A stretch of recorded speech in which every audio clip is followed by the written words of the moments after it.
Hey friends, Nicole here, and ready to talk about something that, again, not a lot of people necessarily talk about, but a real thing, which is what do we do about panic attacks? You maybe have experienced them yourself, or maybe you know a friend or a family member who's told you that they have panic attacks, and it's actually sounds really scary. I mean, panic attack sounds really close to a heart attack. So, and it feels honestly like that to people who go through them. So it's a really overwhelming feeling and an overwhelming experience. So what is a panic attack, and how do you handle it if you have one, and what is a way forward? So a panic attack is really your body's physiological response, like a flight or fight response to a perceived fear. So it doesn't mean it's necessarily a real fear, but your body reacts as if you truly are in mortal danger. People who have panic attacks talk about rushing, their heartbeat beating really fast, not being able to feel like they can catch their breath. Someone's sitting on their chest or feeling detached from their body. Those are very intense feelings and experiences to have within your body. It reminds me recently of a time where I dove into a pool of water and I got some water in my mouth as I dove in. And for a very brief period of time, I could not take a breath. And it's amazing how many thoughts can rush through your mind, even though you know that my body will eventually take a breath, or I'll pass out and start breathing again, but I'm gonna be able to breathe again. I'm not dying. I'm sitting on the side of the pool, but you've got this crazy thing that happens in your mind with just the instinct of survival kicks in, and it is all systems go. And anyone who's experienced a panic attack can relate to this feeling that can come truly out of nowhere, where it feels like your entire body has gone haywire. That is a really frightening thing. People with panic attacks often think they are having a heart attack, or they do go to the hospital because they think something must be so wrong. But what's happening in a panic attack is this autonomic response to stress has kicked in your body.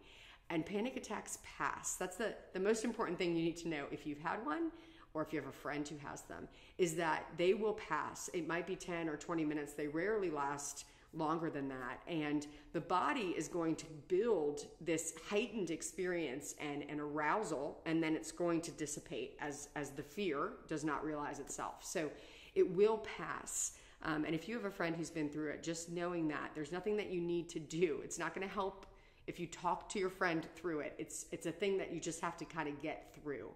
Getting through it looks like just trying to breathe deeply often will help. So why do people have panic attacks? If you've had one, why did you have one? Oftentimes it's the first thing we want to know. The second thing we want to know is, how can we not have that happen again? One of the really unfortunate things that can happen if you've experienced this really intense and painful experience is that you begin to have an anxiety about it happening again. And that's therapists call that anticipatory anxiety. It means, okay, I've experienced something painful and now I'm worried that I'm going to experience that painful thing again.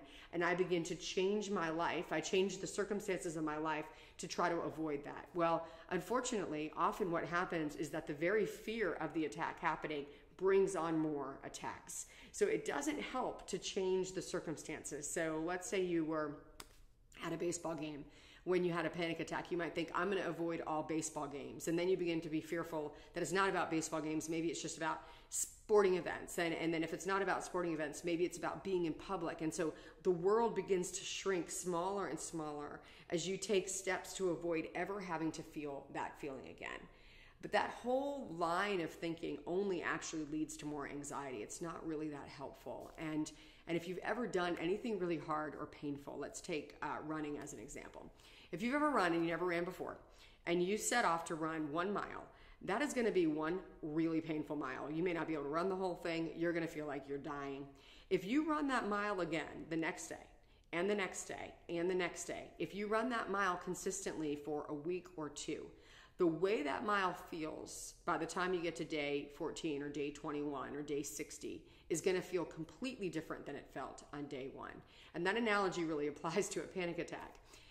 Oftentimes, the very best thing that a person can do who's experienced a panic attack is think to themselves, not necessarily during the attack, but around it. What is the worst thing that's going to happen right now? So I have anxiety that I'm going to be, let's say, at work, and I'm going to have a panic attack at work, and everybody's going to know. What's the worst thing that's going to happen? Well, the worst thing that could possibly happen, and maybe I have a fear that I'll throw up or that I'll embarrass myself. Well, is that the worst thing? And then we think, well, that's probably the worst thing that's going to happen. It's not, I'm not going to die. And so the next time that we face that panic attack, it's like the second run of the mile. It's terrible, it's horrible, but we've learned some things. And so when we approach it again, it loses some of its power. Generally, facing the idea of panic head on is going to be stronger than trying to avoid every situation that you think might bring it on, because that's only going to shrink your life. It's going to create more anxiety. Facing it head on, thinking through, what is the worst thing that's going to happen? Well, what if I'm driving my car? Well, what's the worst thing? I'm going to be driving my car and I'm going to crash my car. Well, no, what could I do if I started feeling panicky? I could pull my car over. I could wait for it to pass because I know it's not going to last forever. It's going to be 10 to maybe 20 minutes and it's going to dissipate. So those are the kind of things that help for the future when that happens. But on just a sort of different level, because I care about you, I would want to ask you to recognize that a panic attack or mounting anxiety can be the soul's red flag to say something is not right. Something is not right in my life. Does it always have to be that? No, but I often think our soul is actually trying to tell us something when our body begins to react or respond in ways that were not expected. If I start getting really ill a lot, if I start getting panic attacks, there's a question which is, am I treating my soul in a way that is allowing my soul to flourish? Am I caring for my body and for my soul? Am I dealing with the hurts that come in life? Do I have untended ground in my soul that I have never really faced? That may be from stuff 20 years ago that you have never really faced. And 20 years later, you find yourself reacting and having anxiety around something that might not even be related. But there is this idea in Scripture, which is that we do reap what we sow. So if we've sowed in our life a lot of hurt or a lot of fear, or there's been a lot of wounding, and we've never tended to it, we've never worked through it, we are going to reap negative benefits from that.